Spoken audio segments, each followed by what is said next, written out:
Costa Brava house by Mathieson in Spain.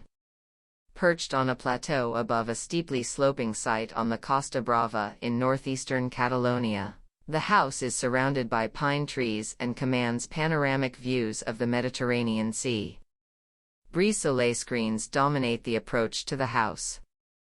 A single aperture with a sandblasted timber door opens to the interior and a framed view of the coast beyond.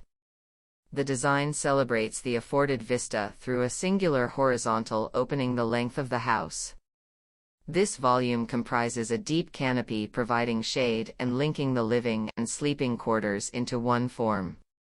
Deep punctures in the canopy provide a play of light and shadow as the sun tracks across the sky throughout the day.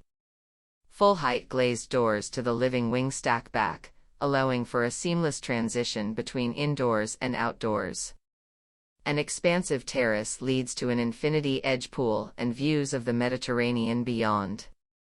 Rendered walls, monolithic white floors, and raw oak joinery form a restrained palette that amplifies the intensity of the coastal setting.